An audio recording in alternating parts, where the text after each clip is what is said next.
bonus episode, the actual Open preview. So I've got a very special guest in with me today. We've got Lee from Harb7 Golf. And Lee is, you probably have seen and heard of him if you're an avid listener. But Lee's a proper full-on golf nut, a bit of a open obsessive. And I tapped him up because I know he's into his betting. So he's a self-described poker shark. And more importantly, he knows when to lump on a 66-1 outsider.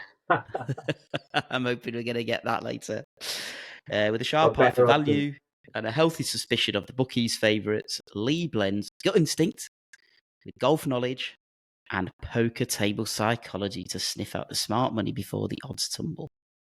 He's not here to tip Rory at 9-2, which is the absolute obvious thing to do, but he's going to find a person that nobody's talking about just yet.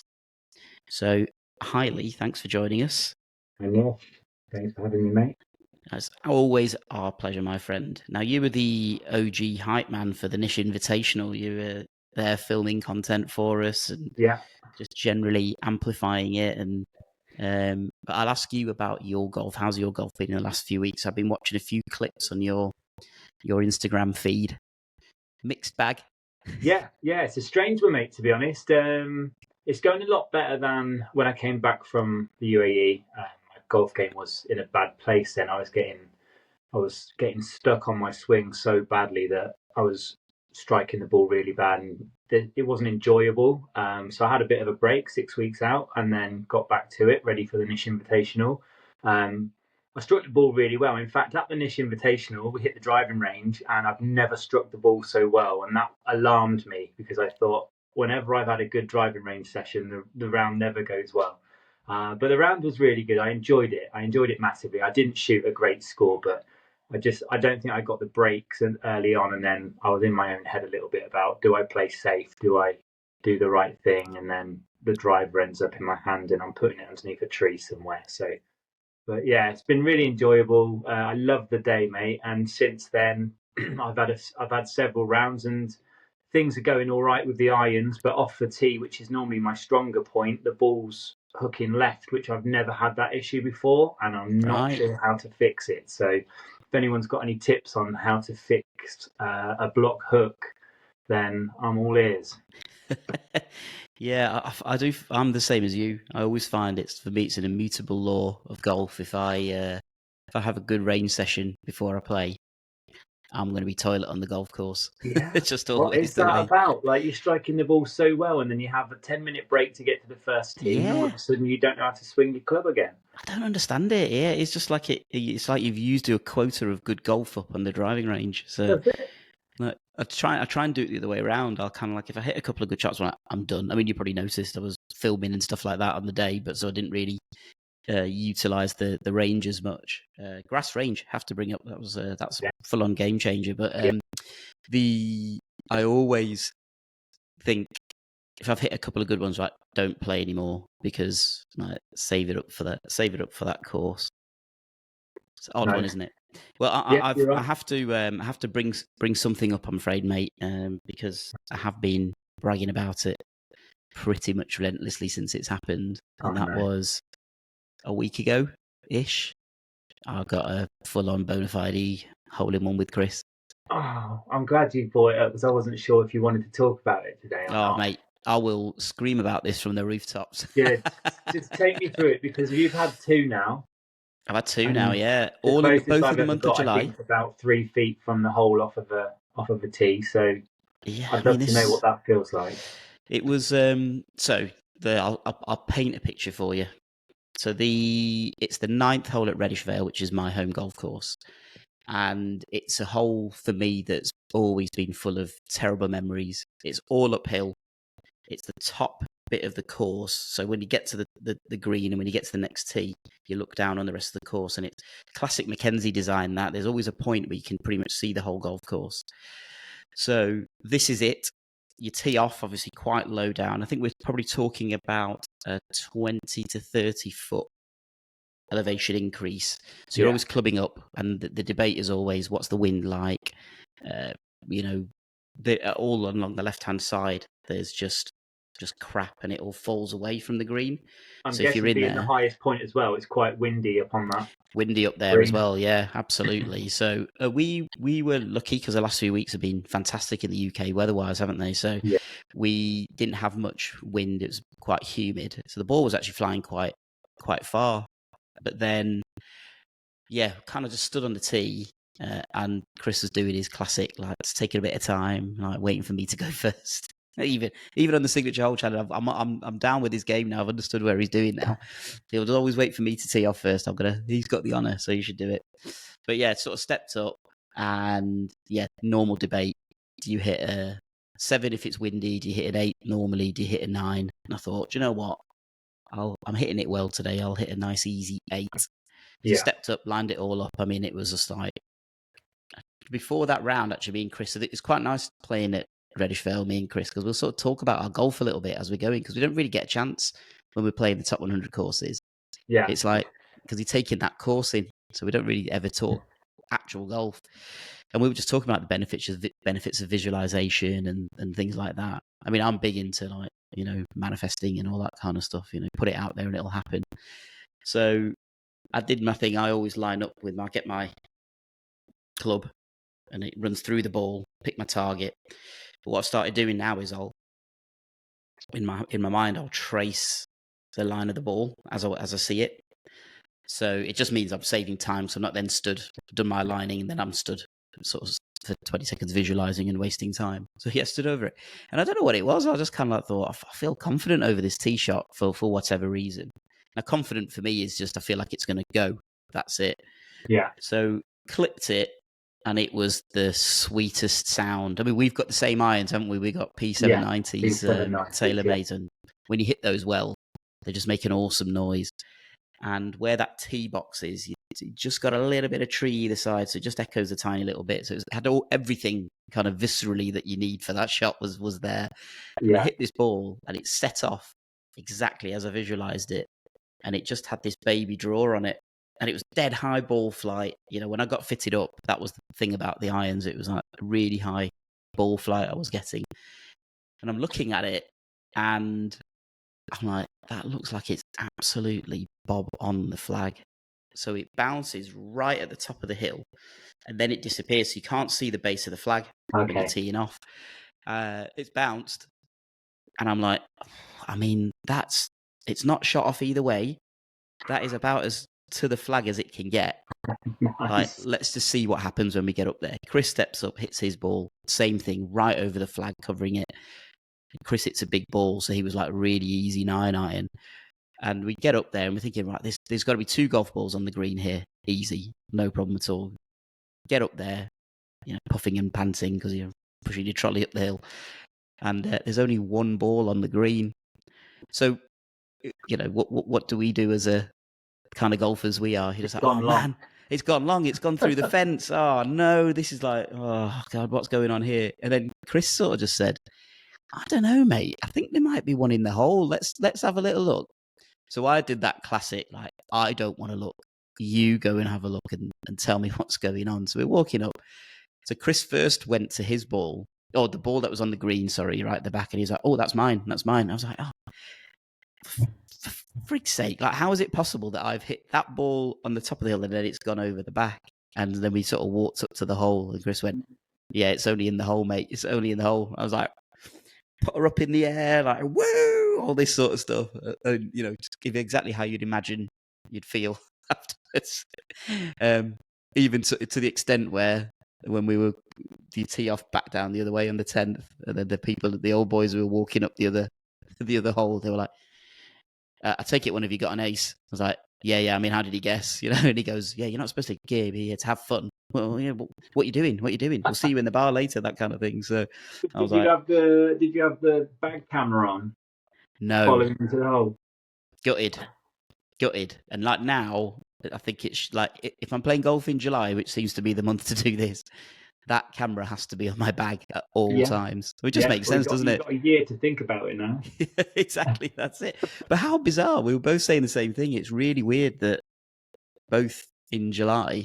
So it's within a year. That's the second within a year. So Chris was like saying congratulations through gritted teeth, actually, because he's not had one yet, and he's played golf pretty much all his life. So not that I rubbed that in, but no, but mate, it's a big deal, isn't it? It's like people talk about all the sports. Hole in one for golf, it's like hitting a 170 check out at darts, 147 in snooker. So you've got a massive accolade twice. Me and Chris have had a hole in one, so both of us hate you. Yeah, well, that's it. I'm happy to put myself out there and be hated. You can hate me all you want. I've got 2 hole in ones. Exactly. Yeah. It was dead funny because I obviously popped it on our Instagram feed, and we've got another guest of the podcast, previously the Top 100 Golf Guru, Alex. So he's obviously doing the Top 100 as well. And I'd posted the picture on my stories of like the ball in the cup, and he just went, "You." I was like, yeah, me, mate. Like, couldn't believe it. Absolutely incredible seeds. Didn't reply after that. Which I thought was hilarious. But yeah, it's, you go, I mean, I know because he's come close a couple of times, but yeah, you go through your whole life looking for that, don't you? It's you do.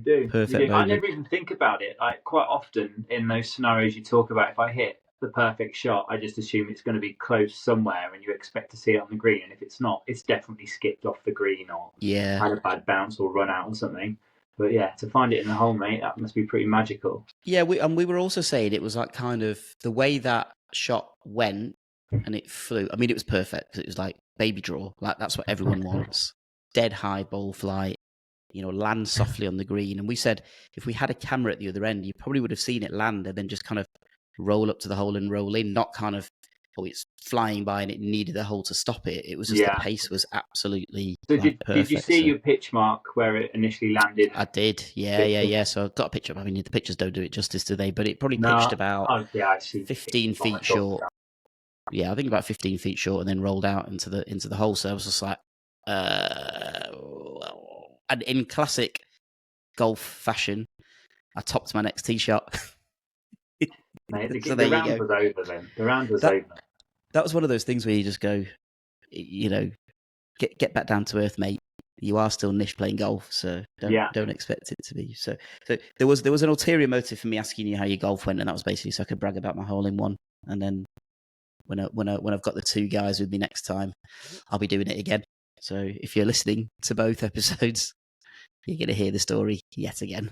Yeah. I want to get Chris's reaction. I want to see how he feels about it now in the fullness of time. Not that I'm competitive, So Lee, we've got you here to do the Open special and sort of guide us really on where we can expect to put our hard-earned money. Yeah, or I can tell you where not to put it. Not to put it. Yeah, I mean, I can give you a whole long list of people who aren't going to win. So that should be process of elimination, probably. I take it that's where your money's sitting at the moment. Exactly. Now, at the end of this episode, we've actually got a real a nice special surprise for all of our listeners. So stick around to the end to find out what it is. But let's dive in. Let's figure out what's going on. So the first thing I need to find out from you is, who is the smart money on and why do you think so? Yeah.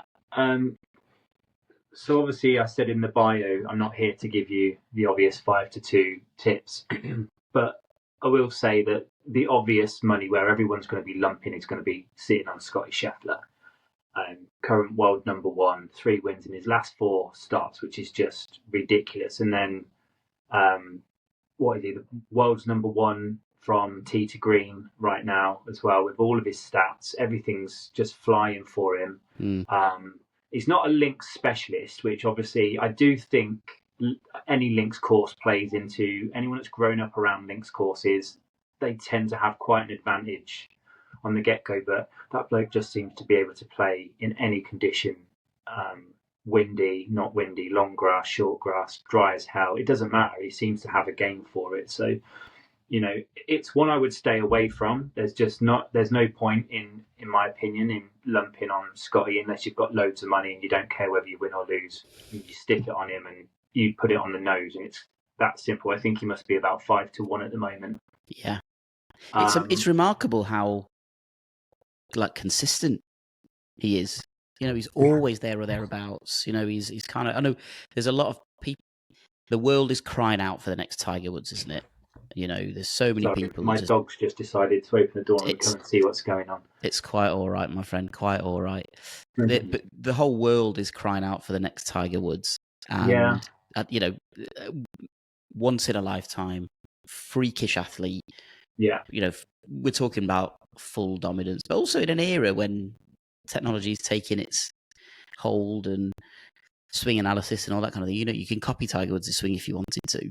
I mean, I don't think it'll do your body any good, no, but you know, this guy is just he's come along and he's putting together runs that are, you know, they're up there, aren't they? They're up yeah, there with the greats of the game. they are. They are. The thing, you know, the only thing he doesn't have, you know, in regards to what poker. Sorry, I've got poker on the brain. What golf purists are looking for is just Tiger had that aura, you Yeah, know, and that's irreplaceable. And that really is a once in a lifetime thing that a player comes along. He's like, you know, the Michael Jordan of the golf world. And it's that simple. Whereas Scotty's got every attribute and maybe others that Tiger perhaps didn't have because he just seems like a machine. I mean, Tiger was a machine, but there's something about Scotty's game where I watch him on any course, and he's just ridiculous. he's just able to just do it, isn't he? I mean, also the swing doesn't make any sense because of Yeah, that footwork. It's just yeah. it's crazy. It's But with mind-boggling, that isn't it? footwork, you expect inconsistency somewhere. I mean, how can you Yeah, have that much consistency in a swing when your feet are moving around that much? But yeah. you know, he seems to have it, and fair play to him. But like I said, the only thing for me that isn't going with Scotty is there's that aura's just missing. That thing, that those mega fist pumps that Tiger had, you know, that just fierceness on the golf course and that presence that he brought with him. Whereas, you know, Scotty's an incredible player, but I'm not that, you know, buzzing to watch him when Correct. they're on TV. That's kind of the only difference with those two Yeah, players, I would he's say. not box office, is he? He's not. You know, He's not. even let's you know bring it back to our guy that we all would hope can win, and that's Rory. You know, Rory is box office. His box office for probably different reasons. It's skill as well, but also he wears his vulnerability He out on does. the course, and that's Yeah. highly relatable. I think a lot of Yeah. people like him for that. I mean, I do. I You know, don't know whether it's just a Brit thing as well, but I'm just so captivated by Rory. Again, we're talking about aura, right? He's got something. He's got a presence to him that makes you want to watch him. mm, You know, he's intriguing. There's always something going on with his game, and he's always, you know, he's always out there scrapping till the end as well. You know, if it's not gone well on day one, which you know in his past, especially in these situations, we've seen him have day yeah. one disasters, but he'll keep scrapping until there's no fight left. So, yeah, No, absolutely spot on. So, okay, we've taken the S word out of the yeah. equation at Scotty. So, yeah, that's Who? not where I'd be putting my money. So, Yeah.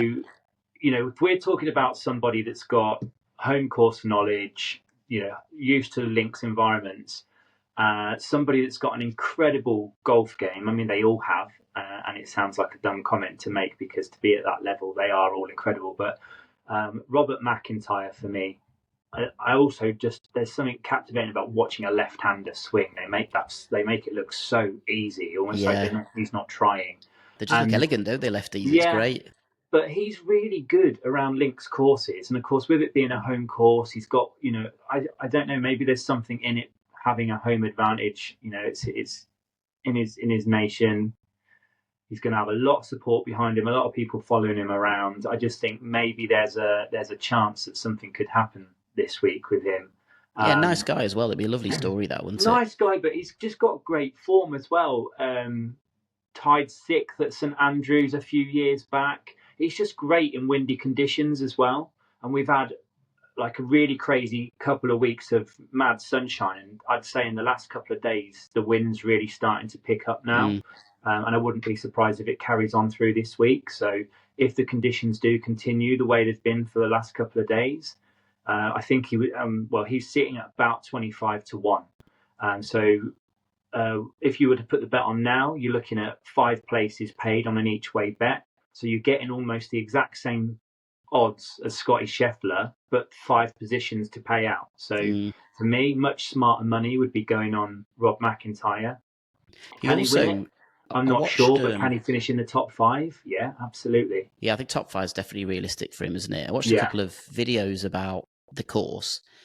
And one of the things that kind of kept coming out wasn't specifically about the course as such, but there's a lot of the people that I'd watched playing Portrush had said that Bob McIntyre had taught them how to play this little low runner, or a little, if the wind's left to right, then play this kind of shape of shot and things like that. And I just think, yeah, I mean, I didn't know you were going to say sort of Bob McIntyre's name, but it feels like that creativity that he's got in those conditions, because they're his home conditions. That's what he plays in Scotland. Yeah. He grew up with it. It knows it like the back of his hand as well. So yeah, interesting. That's an interesting shout. I think that's great money, a great odds, 25-1 on somebody that's grown up in those conditions. I just think it's quite good odds. That's giving you the same odds as Scotty Scheffler each way if he finishes in the top 5. Yeah, that's incredible value, isn't it? Sticking a tenner on each way, getting quarter odds, I think you get, and top 5 paid out. So yeah, if he's 25-1, you're essentially going to get depending on his odds, anywhere between 5 and 8-1 you'll get each way for your money if he lands in the top 5. And then moving on from Robert McIntyre, somebody that was on everyone's radar for years, disappeared off everybody's radar, seemed to have a low at the same time as his partner in crime, is Justin Thomas. Justin Thomas's odds, when I checked this morning, were 35-1. Wow. This is a guy, he's coming off the back of the RBC Heritage win. In his stats, short game stats, so his approach game stats, are in the top 10 on tour so far this year, which is crucial for links golf when we're talking about... Oh, you still there? Got you. Yep. Sorry, mate. Yeah, I think I froze for a second. Yeah, so his approach game is sitting in the top 10 on tour so far this year, because he's really starting to turn it on. His game's coming right back around, and I think that's crucial for links golf. Short game round a links course is super important. I've got the privilege of living down the road from one, and I take my little boy sometimes to have a hit around there, and it's just like when I'm walking from one hole to another and we go through the rough, I'm thinking, how does anyone hit out of these things? So, obviously you've got to get off the tee well, but if you're not hitting the greens or you're landing anywhere in the rough, your game's got to be incredible to be recovering out of that. So for somebody like Justin Thomas, who's turning on the style with his short game right now, I think he's a great shout at 35-1, and also two-time major winner as well. So he's been there. We know he can do it if he's in the running. So again, if we're talking about getting similar odds to the favourites, Rory and Scotty, 35-1, sticking a tenner each way on that. If you're going to do it for him to finish in the top 5, you'll get quarter odds. Quarter of the odds. Quarter odds, yeah. And if you want to do it for the top 8, you'll get a fifth of the odds. So even with that, you're still getting better odds than Scotty. So yeah, I would say that's a fantastic option to look at for getting an each way bet on, just to get a bit of a return, finishing in the top 5 or top 8. So who are, obviously you'll have checked this out, but who are the top sort of 3-4 favourites according to the bookies? Yeah, so you've got Scotty's going to be favourite, and then Rory's going to be second. So they'll be sitting around 5-1, maybe 9-2, something like that, and 6-1. Let's have a quick look now. What are your thoughts on our boy Rory? Because it sort of seemed like the fairy tale scenario for him, that he's not, won a major for many, many years. Yeah. Portrush, Irish boy, local boy. Yeah. He's going to turn up, or he shot a 61 or something when he was a teenager. Yeah. It was all building for that. But yeah, I mean, what do you think? Obviously, he won the Masters, and he's the thing is, mate, on his day. But when we talk about Scotty, right, we talk about the consistency. We thought Rory would be the next Tiger Woods, and it just hasn't turned out that way for him. He's an unbelievable player, and like I said, he's got that aura. I want to follow him around when I'm at live tournaments and I'm watching the pros play. He's the one I'd want to follow around if I didn't want to get stuck behind 3,000 people. But when it comes to delivering on the day, it's a coin toss for him, isn't it? So, like I said, I think, what was it, a couple of years ago in the Open on day one, he had an absolute disaster.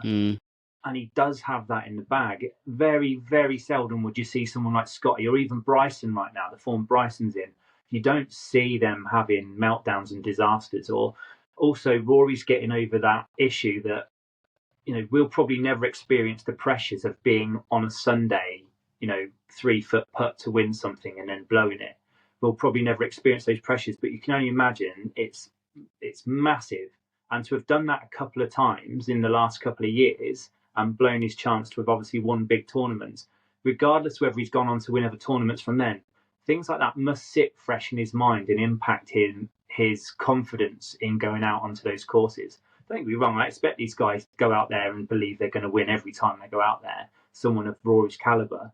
But these sorts of things, they must sit in their mind and haunt them. And they're the sort of things that make me wonder, can they get on top of them early doors thinking about what ifs before they're actually even out there on day 3 and day 4. So I always find with Rory, my heart says, yes, he can do it. But my brain always says, like, err on the side of caution. And like I said, I'm not one to be picking the favourites. I spent too much of my youth doing that. Going, I'll go with the favourite. Yeah, he's lump got it on to the win favourite. it, and then watching them just about make the cut, and not quite get anywhere in the end. And then you've got like a 40 to 1, 60 to 1 sitting in the top 5, and I'm sitting there thinking, that's obviously a better option to go 5-10 quid each way on a bet like that, and then only have to finish in the top 5 or top 8 depending on what odds you want to go with or what finishing positions you want to go with, than picking the favourite who's rarely going to come in on the nose in a field of anywhere between 50 and 80 players.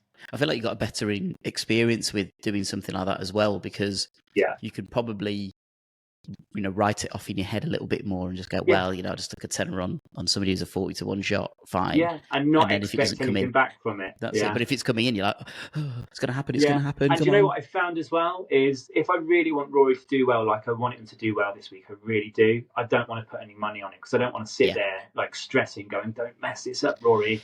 It's like much better to just let all that go, don't worry about that, and then just enjoy watching him play. And then there's more chance of him winning if my money's not on him as well. Absolutely. It's like the driving range, mate. Exactly the same thing. It's exactly what it is. Now, obviously, last time the Open was at Portrush, another local boy won it. That was Shane Lowry. Yeah. So what's his... And I must admit, I'm ignorant about this, so I don't really know what's going on with him at the minute. But what's his form looking like going into the tournament? And I think they've made a few changes. I think there's 2 or 3 holes have actually changed completely now. Yeah.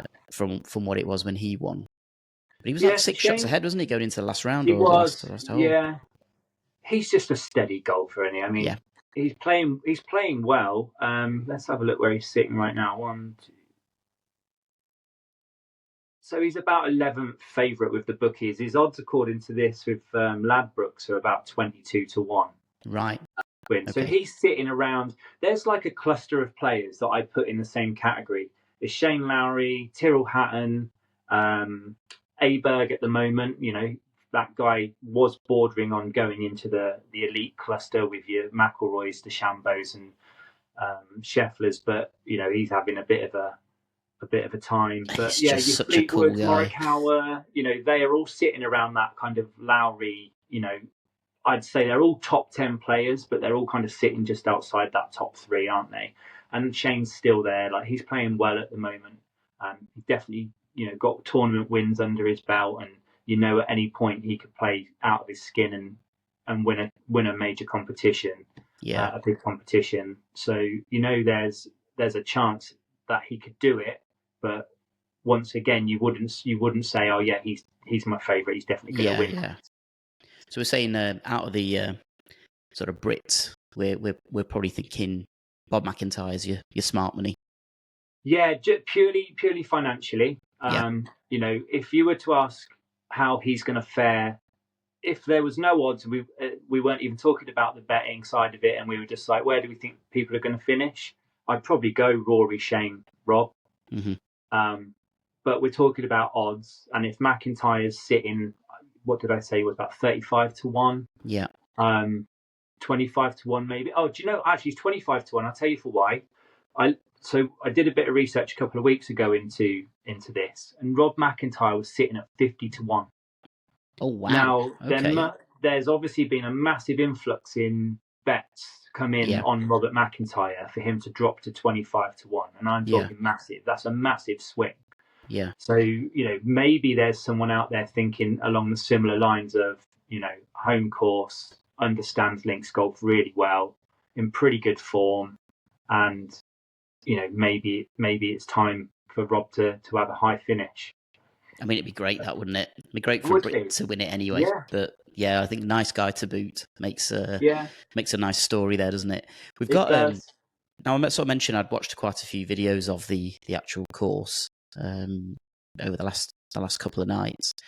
Now it looks tough. We've got to play it at some point, and it looks like a tough course. That So I'm interested to see what your thoughts are on some big characters in golf, and this isn't based on any form. It's not based on any odds or anything like that I've looked at. It's names that I think, let's maybe chat about what we think they're going to actually end up doing. And I'll start with a guy that you have already actually mentioned. That's Bryson DeChambeau. Okay. Obviously his stock has risen so high, hasn't it? Because he interacts with everybody. Yeah. Opinions totally changed on him. Like I wasn't a big fan of his, and then we invited. Sorry, I just clicked on Bryson to see if I could put Bryson. His stats he's got a video. He's on the podcast. It's great. Yes, Bryson. He's interacting with everybody. It's great. I think similar to you, Nish, I was never really a big fan of his. I'm trying to think back to why, and I think for me, he was just so loud in the face of golf, if you know what I mean. Like, there was just something about him where I was like, I found him a bit arrogant. But also now, when you get a bit older, you start to realize that you've got narrative pushed in your face all the time. And the media obviously love it because it gets them so much attention when they're reporting on somebody and showing that side of them all the time. But what we've seen in Bryson is a massive change. Not necessarily in character. He's still a larger than life sort of guy, He still wears his heart on his sleeve and believes in his philosophies and will, insist in the way that he's doing things and not be deviated by what anyone's opinions are. But you've seen like a bit of a soft change to his mannerisms and his behaviours in general when it comes to realising people's opinions of him. And it seems to have had a really positive effect, I'd say, especially in the last 5 years. There's been a real character change with Bryson DeChambeau, and I find him fascinating now. Like, he's really interested to watch. Some of his social media stuff, I think, is really interesting as well. When he was doing the, chipping the ball, the hole-in-one challenge over his house, I'm watching that, thinking this is fantastic content. Like, my little boy sat watching that on YouTube, and he was like, "This is amazing. Can we try that?" And I'm like, golf, absolutely not. Yeah, we're definitely not going to try that because we'll have no windows left. Definitely prone to a fin and a shank now and again. Absolutely. But yeah, it's the neighbours' windows you need to watch out for, mate. That's the one for me. As a golfer, though, he's fascinating to watch because his drives are so long and they're so they put him into positions that no other golfers, other than a very small amount, like Rory can obviously hit monster drives, and there's a couple of other players on the tour that can hit these monster drives, but he takes these drives to a different dimension. But also with his game, with his mega drives, they can leave him in such difficult positions that he's got to have extra kind of talents and skills to get out of some of the problems he finds himself in. Yeah. And some of the miracle shots he pulls off, just fascinating to watch, and he's really entertaining. I think initially the thing that turned me off Bryson was this whole kind of, he was trying to break golf, wasn't he? He was trying to crack a code, and it's like, this is a way to reinvent the wheel sort of thing. But it seemed like it wasn't like we're brought up on a diet of Seve, of Jose Maria Olazabal, people like that who are like, they've got that magic in their hands, and it's like this artistry of golf. Yeah. And I mean, we still do it now. The Europeans. I mean, I'll probably close the book on how many times the Europeans are going to mention Seve at the Ryder Cup. It's do it for him, do it for him. There's got to come a point where you break away from that. But I think that's ingrained in our psyche so much. And we talk about Bob McIntyre, like he looks like such an elegant player. Yeah. You would know nobody would describe Bryson's swing or play as elegant. It's just incredibly effective. Yeah. But it's brute, but it's pretty accurate. I mean, what I find interesting about that was, and this is how I felt about it, and I think I'm sure a lot of other people did as well. But what I found fascinating about that is that we're all looking for a way to just get good scores. Like I look at my swing, I look at the video, and I go, "Oh, it's awful." However, if I'd have filmed that hole, don't wish to bring it up again, but I will. If I'd have filmed that hole-in-one swing, I probably looked at it. I know, mate. A couple of weeks ago, couldn't believe it. Let me tell you the story about if I broke it down, I'd look at it and I'd go, that's a terrible swing. Like, that's not something that I want to associate myself as. That's what my swing looks like. And yet it was incredibly effective and just worked. And I find it interesting that he's almost given people some of the formula of how to break golf or how to do better at golf. I mean, a couple of things that he said, everyone should go out there and play from the forward tees at some point in their life. Yeah. Because get used to scoring, get used to getting yourself in a position where you're shooting for birdies and eagles and things like that. Get used to it because you're not going to do it from the yellows. You need to be on the forward tees. Things like, he's got his iron shafts all the same length. He's like, I don't have to change anything in my swing. It's just the loft of the club. There was a thing he was talking about was grip width and thickness of your grip on your golf clubs. And this is actually something John Daly pulled up as well. And he said, the number one thing that if amateurs changed, which is the thickness of their grip, they would improve straight away. Now, fascinatingly, Bryson says it's your grip thickness and you can improve it. And he's like, the scientist, blah, blah, blah, whatever. John Daly says it. And John Daly's like, again, this kind of mythical character in golf, isn't he? Plays barefoot. Just wild smoking thing. Drinking a beer. He's basically your hero to recreational golf. Yeah. But he says it and everyone's like, oh, yeah, okay. Well, John Daly said that, it kind of, so it's interesting. But I find there is that softening to his persona now. And it isn't, he's not doing anything different. Like I see him doing these videos when he's doing longest drive and he's like pumped. American. But again, mate, those opinions and the negative narrative was coming, 7, 8, 9, 10 years ago when he first kind of came onto the scene and made a big impact. And it was all we were seeing was the science behind Bryson's mind and why he does what he does. Yeah. But now you're seeing like it's been broken down now, and there's been so much coverage, and he's obviously more prevalent on his platforms, Instagram, YouTube, and things like that. People are seeing actually he's a really cool guy, and he's trying to benefit himself and others. He's not just keeping it all to himself. He's like, this is what I'm doing, this is why, this is the benefits from it, and all the rest of it. But what I will say is, you're absolutely spot on about that change, because I was at my local golf course a couple of weeks ago, and there was a young lad talking to another young lad on the putting green, and he said he was going to play around from the front tees because Bryson said it was a good idea. So the power of the influence of influential people is there 100%. And to hear a young, he must have been like 18, 19, say he's going to play the front tees because Bryson said it was a good idea. So there's no stigma for that kid around the fact that it would be classed as the women's tees. They're just called red tees now, aren't they? That's it. Absolutely right. And he's prepared to do it because he saw that Bryson said it was a good idea to improve your game. So yeah, he's in my opinion, he's probably the biggest sort of character in golf at the minute. And I think even little things like you see him, he'll be at tournaments and he'll make sure that he's there for an hour signing stuff for fans, and he'll prioritize the young fans who are there because they're the future of the game. Now, what do you want from the people that are at the top of the game? And that is to grow it, to keep it interesting, to keep it exciting for young people. Yeah. And he's doing all of that. And the fact that he's opened his life up basically on social media. I mean, YouTube he's all over it, isn't he? Absolutely all over it. There's always something, and he's got an opinion about everything. And it's great to see. I'll be fascinated to see how he gets on, actually, because having had a look at the course in quite a lot of detail now, there's a lot of places that you can. I mean, what they've done and what came out from some of the videos was that when they actually do play, they've got the tees moving quite far back. So they want the course to play as we would play it. So a bunker at 250 is in play, and you need to consider whether you're going to fly it or not. But they want the pros to feel that as well. Yes, of course, if you're a 350 carry kind of driver, then there's nothing that they can do that's going to take that out of the equation. It's just down to, can you be accurate or not?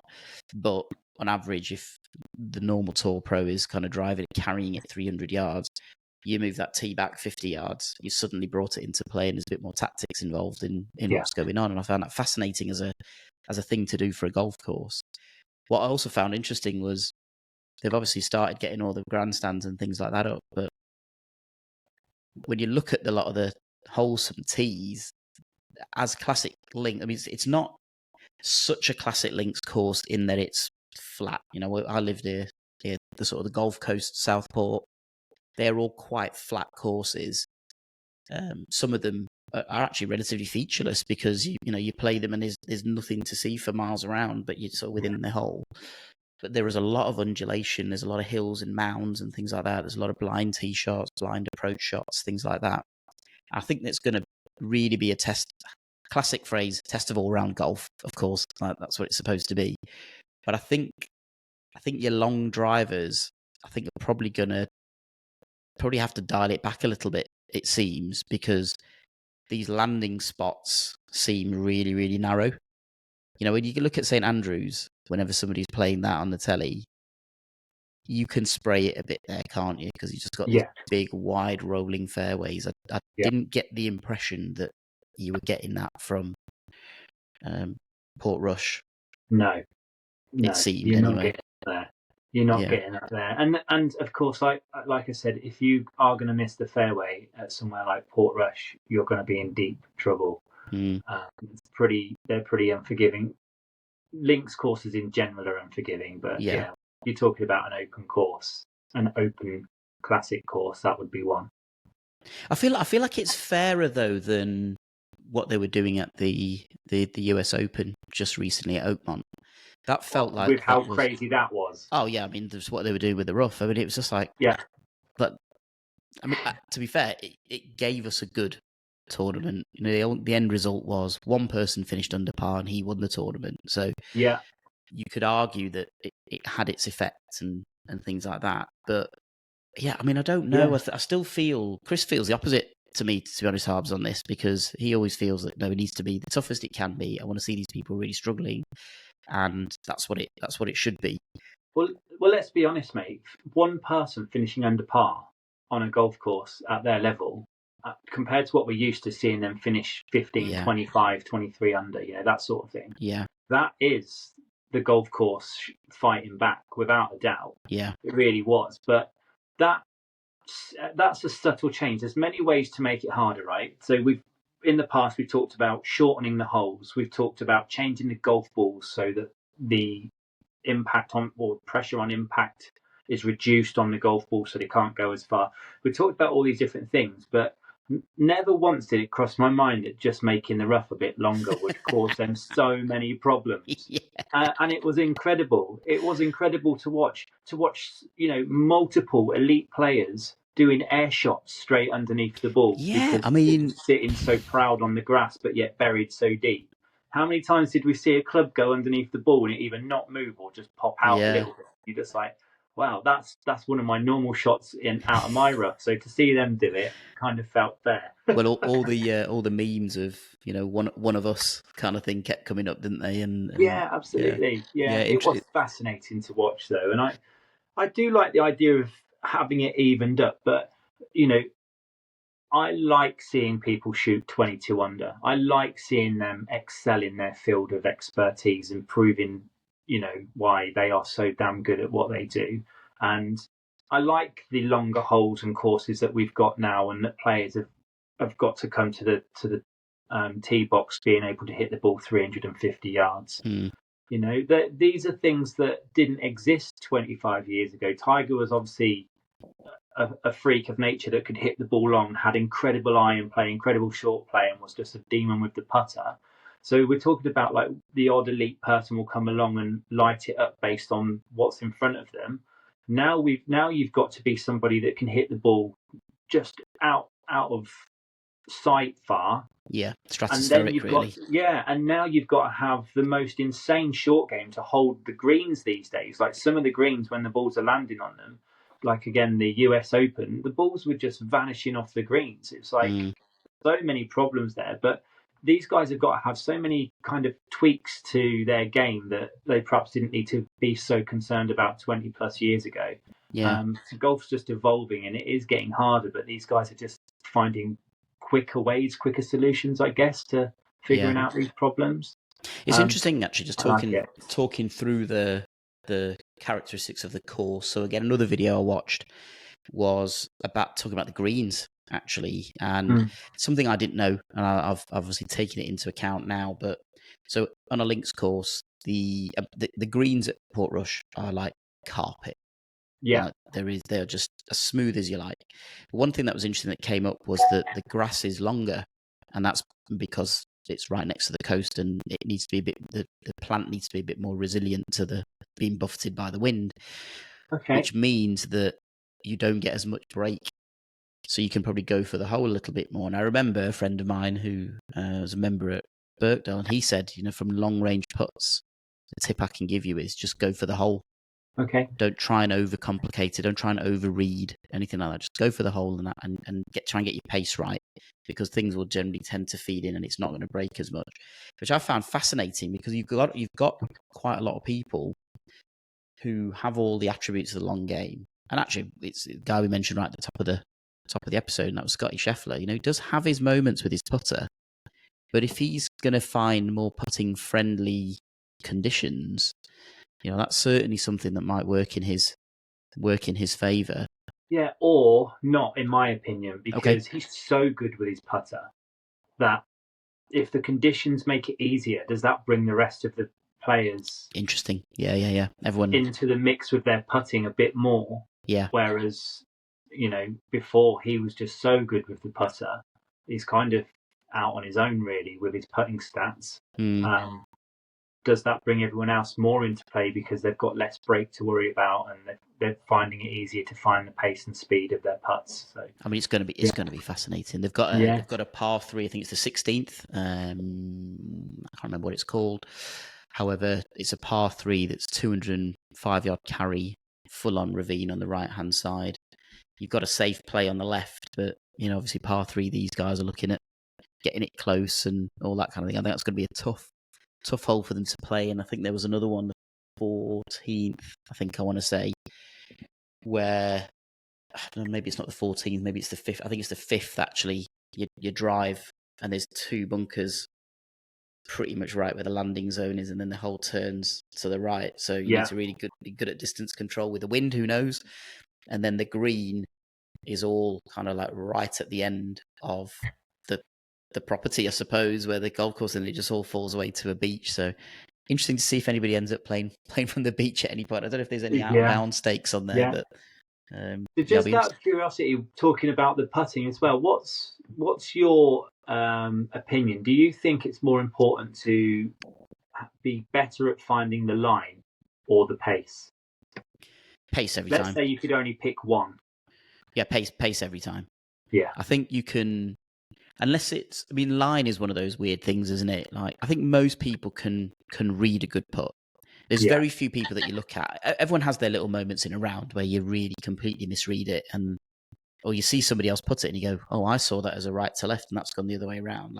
I think that's quite rare. I did one at your Invitational where I put one with a break, which I was convinced was left to right, and it went 20 foot in the wrong direction. Yeah. I was like, "We'll take pace right now." Yeah, exactly. That's it. I think pace is one thing that gives you confidence in your putting, because if you know you're always going to drop it within let's say a bin lid, within a 3-foot radius of the hole, you're giving yourself more 2-putt chances the whole time, and you're never going to lose confidence. I think if you can pass off a misread really easily. You can just go, "Oh, well, I didn't quite get the break right." Yeah. But when you don't get the pace right, and we've all done it, haven't we? You get a really long putt, and I've not hit it. I've just not hit that putt. And it's the most frustrating thing in the world, isn't it? And you leave it halfway. Absolutely. There you go. Top tip for the viewers from 218 handicappers. Yeah, Get the pace right. 17.1 actually. Let us know how to do it as well. Yeah, exactly right. Right. Now, it would be remiss of me to not ask you, who do you think is the real outsider in all of this? This is for your cheeky £2. Yeah. Maybe a £5 if you're feeling a bit flush, but yeah. who's your real outsider? I've got 3 picks for you. Oh, nice. I've got 3 picks for you. So the first pick I'm going to give you is purely because I saw the odds and my eyes lit up. I was like, well, I find that surprising. So Wyndham Clark. If I say the name Wyndham Clark, and I'm guessing you've not looked at the odds or anything, right? Nope. So if I said Wyndham Clark, where would you, just off the top of your head, think he's likely to finish? Wyndham Clark. I think he's probably in a top 15 to 20 position. I would say Wyndham Clark. Yeah. So if you're talking about a player that you instantly think, no matter what the tournament on the PGA would be, you would probably put him in the top 15 to 20 finishes. Yeah. And let's say 30% of the time they're going to finish in the top 10. Fair to say? Yeah. So if I were to tell you that his odds for this are 75 to 1. Okay. Right. So, yeah. Now, don't get me wrong. He's had, I think he's had quite a turbulent time. I remember watching back to when the documentary on Netflix, Full Swing, first came out. Yep. And Wyndham was he was flying, but just couldn't quite get over the line, wasn't he? He was really struggling to just, finish on that final Sunday. And then we got to see that he was seeing, some sort of mental therapist to kind of help him, and that really improved his game. And then I think since the second season of that, I saw a bit of a decline in him, not making some cuts, not finishing as high as he's used to. And then 2023, he goes and wins the Open, which is fantastic. So one thing obviously that tells me straight away. I can't remember what course it was that he won the Open at then. So where would that have been? It tells you straight away, though, that he's got the minerals, if you like, to get across the line. And by all accounts, he's also got the strength to break a few lockers. So that could be an interesting thing to have. It was held at the Los Angeles Country Club. Yeah, beating Rory McIlroy. Yeah, interesting. That was a tough course, that one. It was, actually. And he finished 10 under par. Yeah, it was pretty. He was impressive. On fire that day, wasn't that weekend? Wasn't he? Yeah, it was. Yeah, and he played so well, so consistent. Some attributes about his game. Again, he's a solid putter. So if these greens are working into the favour of people that are solid putters and enhancing their putting ability, again, I think that firmly works in his favour. The odds are reflecting, obviously, the decline of his recent finishes in his last his last year of tournaments, I guess. But when I watch him play, you can see his class. He's gonna bounce back. He's one of those players I think is gonna bounce back. Probably would have been nicer to see some better finishes in some of his previous tournaments, but seeing 75 to 1 and knowing that guy's capable of winning a massive event such as the Open, I think that's great odds to stick a couple of quid each way. Great. So we've got Wyndham Clark. That's a good one. The next one was somebody that I watch play, because whenever the PGA's not on, I do like to watch the DP World Tour. Mm-hmm. And especially got to see a lot of it over in Dubai while I was over there as well. So Rasmus Højgaard, so he was incredible on the DP World Tour. I mean, a couple of wins on there, and just watching him play, absolutely fantastic.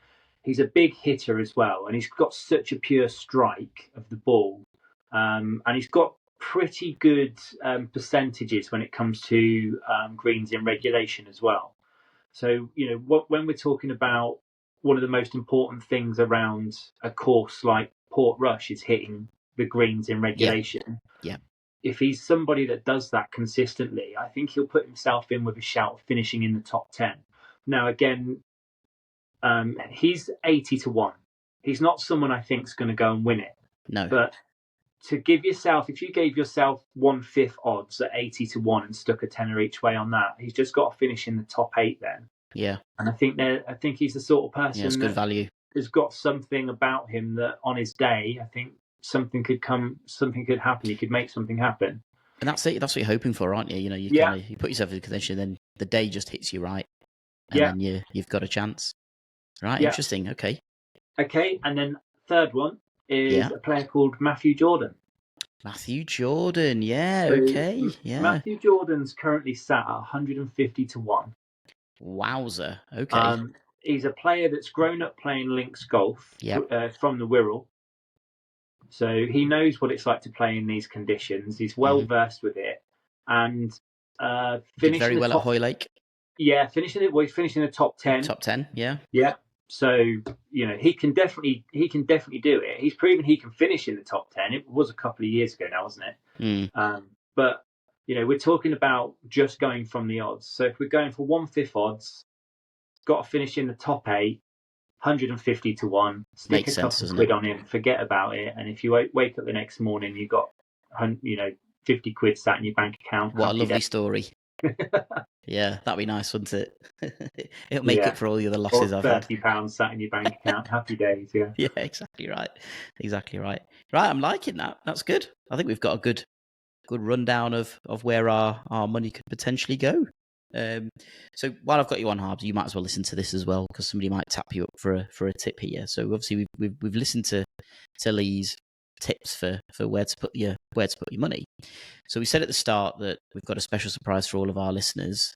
So we've given you a bit of an insider guide into some of the betting, and what we've said is that if you head over to our YouTube channel, there's a live recording of this episode.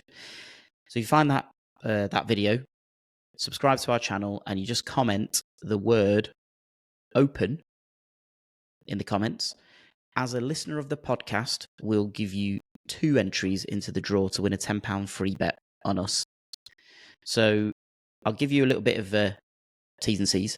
So I'll do this at like 3 times speed. So it's all very, very quick. It's a funny story about this, actually. So I was listening to the radio the other day, and my lad Aaron goes, he's only 8, but there was a thing about a competition, and then all of a sudden they go into the whole T's and C's, and they were obviously talking pretty quickly, and he went, "Oh my goodness, that person can talk really, really fast, can't they?" I thought, oh yeah. I mean, yeah, I don't want to break his heart and say they just record it at normal speed, mate, and speed it up. But anyway, whatever, it's fine. So I'll try and do it as quick as I can. But the cut-off is going to be midnight on Tuesday, the 15th of July. So once we've got all the people who have subscribed and we've got all the people who've left a comment, we'll do a random draw, and we'll probably ask Lee to do that for us. And remember, if you listen to the podcast, you pop open in there, then you get two entries, and then we'll let you know. And on Wednesday, we'll be able to place that £10 bet for you. So all the very best. Now, I'm going to leave a little link in the description of the episode, obviously, so it's easier to get to the YouTube video. So it takes a little bit of work out.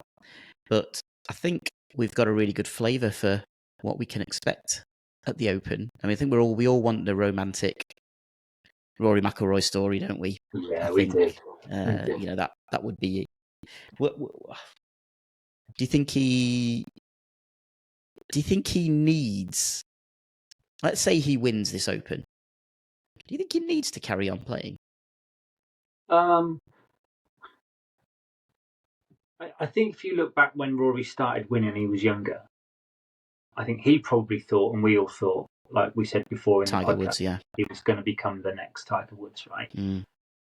And don't get me wrong, it's perhaps a bit too late for him to stake a claim. But the difference between him and Tiger is he's gonna have the physicality and the body to keep playing through till he's probably in his late 50s, 60s, at that level, at top level.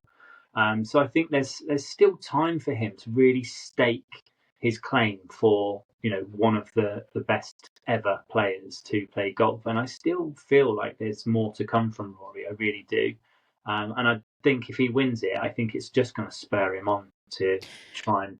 His next goal will surely be to try and get back and topple Scotty for top World spot. number one, yeah. That's probably what he wants.